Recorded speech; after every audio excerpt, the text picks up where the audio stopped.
I'm Uncle Mark. Welcome to the channel. It's working on my Chrysler 200 or Chrysler Sebring. This should cover the 2007 to 14 models, basically the same car. Maybe you've had an issue with your outside mirror. One of the two, could be driver's side, passenger side.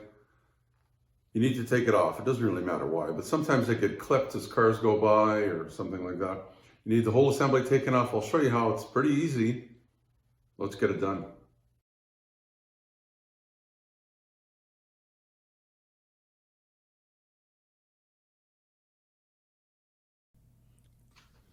So we take a look at it here, wondering how this attaches. Open the door. Behind this little black cover is where we're going to find our mounting bolts. Should just be able to grab your fingers behind here, or maybe a little screwdriver, and it will just pop out. It's held in with one clip, that metal clip there that goes in this hole, and then the bottom of it has got a little finger that sticks in there. So yeah, that little clip right there. So it goes in, you pull it straight out towards you. So there's a little tab here on our wires for our electric mirror if you have power mirrors. Imagine most do. And I was worried that might fall inside. I don't know if it really would or not, but I tried just kind of clipping it on one side of the door panel. Now this bottom nut is going to be a problem. 8mm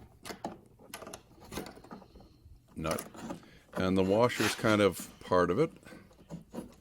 It'll spin freely, but you don't have to worry about the washer falling off the nut. I don't want to drop that nut into the door panel because then the door panel has to come off. I do have a video. I'll put it at the end of this video in my concluding comments. I'll put a link there. It's good to know how that door panel comes off anyway, for maybe other things you might have to fix later. So as I say, I'm trying very hard to make sure. I think I'm actually holding the washer with my fingernail too, till I can get that nut spinning enough that, and there you go, I didn't drop it. Thank goodness. So the top one, I'm going to go a little faster. Again, 8mm. Use my ratchet.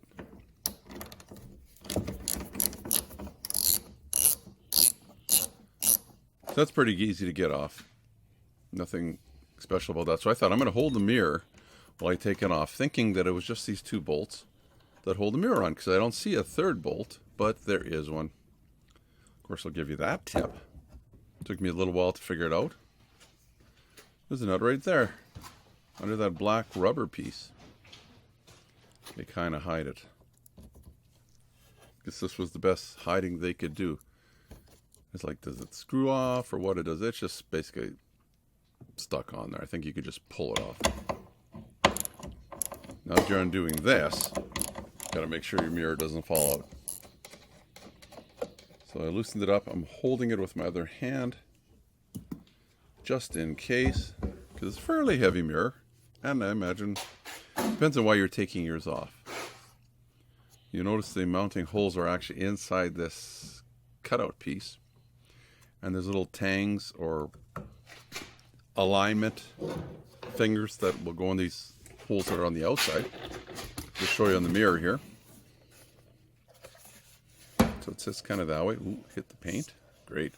So there's a plastic piece right there and one right there. So when you're putting it back on, and try not to hit your paint, those little tangs go in there. If those line up, the bolts should line up too. So let's pretend that we're already putting a good mirror back in. A lot of times these mirrors get clipped as vehicles are going by or people are walking by.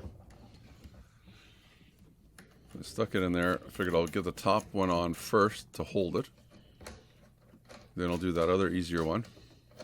Once those two are snug, I thought, what can I do with this last one? And here was my weird idea, and dumb as it sounds or looks, it actually worked. So I stuck the washer against the sticky side of the tape. There you go. And it's hanging on there. So then It's a little wobbly, but I thought if I could line it up, and then I'll just push my finger against the other side of the nut and get it to sit there, and then try and spin it. Of course, there, I didn't drop it because that could have been a disaster.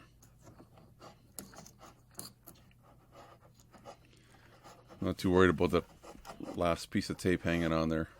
But you see how I'm spinning it around? I got my 8mm wrench out, tightened it up. Tighten these up too. So I'm trying to tighten them roughly the same, so I snugged them up and then I retightened all three of them. Put that little rubber piece back on there. You have to remember, plug that back in. It only goes on one way. Make sure it clicks. And of course that little, remember the fingers there, there's one on the bottom. You can't put this on the wrong way. Probably oversimplifying it. And that metal tab goes in there. Sometimes those metal tabs come off of the plastic and might be stuck in the door. Let's just pull it out and stick it on this piece there. Click, and we're done. Well, that's going to do it for the video. It's fairly easy to do. Just 3 bolts on there. Take that cover off. Don't drop that, I guess they're nuts. Don't drop the nut in the door panel, or you're going to have to take the panel off, which I'll put a link right up here to a video of how you can do that. No, I didn't drop it, but it's good to know how to take the panel off. It comes off fairly easy. If you like the video, why not give me the thumbs up? You can subscribe down in the corner as well. And what else could he tell you? Oh, why not check out my buddy Brian's channel? It's right here, Project Time Garage. Great guy, down in the States, unless you're in the States and he's actually higher than you are. You know how the States things work. Anyway, I'm up in Canada here, so it's considered down south. Check the channel out. We'll put him right there now. There should be just a link just above his logo. Good guy and some neat stuff too.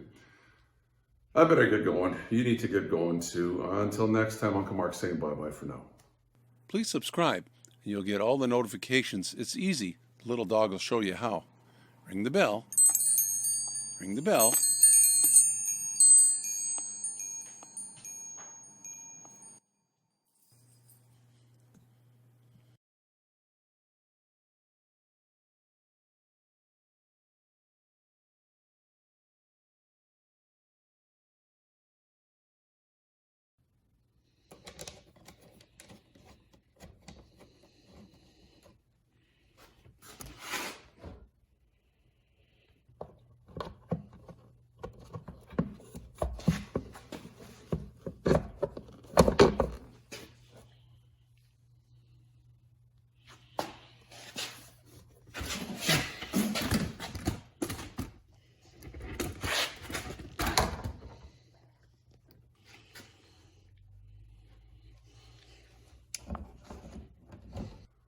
So that was pretty easy.